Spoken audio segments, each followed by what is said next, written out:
There's something that a lot of men do and benefit from, but don't ever actually acknowledge or even realize consciously is happening, and that is receiving emotional labor from women. Now, what do I mean from that? There's some labor that's really obvious. Like if I ask you to come over and change some lights in my house, that's physical labor. We can point to that. But emotional labor is when I call you when I'm having a rough day and you help talk me down. If I ask you for advice on dating or relationships and you give that to me, maybe I am going through a difficult time in my life and you take me out to lunch and just check in on me and make sure I'm doing well, or you send me text messages, or we have a FaceTime where you let me know that you care about me and you let me have a space to talk, a space to process, a space to get my emotions out. Now, one of the things that has evolved in the relationships between men and women today is that women typically do this without ever acknowledging it, certainly without anything in reward, often without even getting a thank you. I know certainly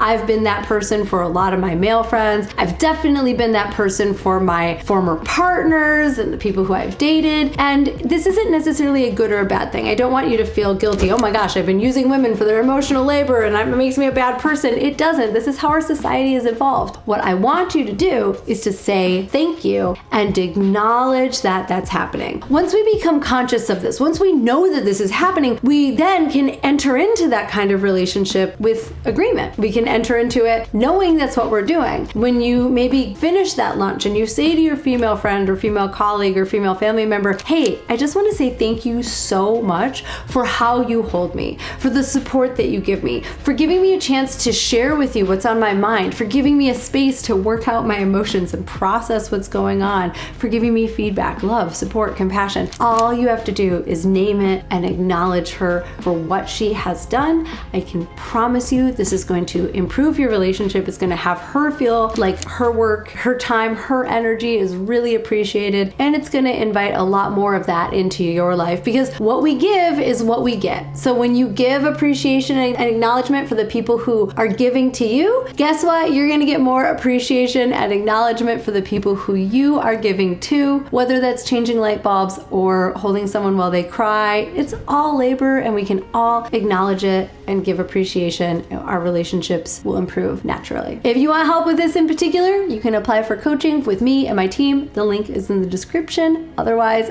I'm Caitlin V. I will see you here later this week.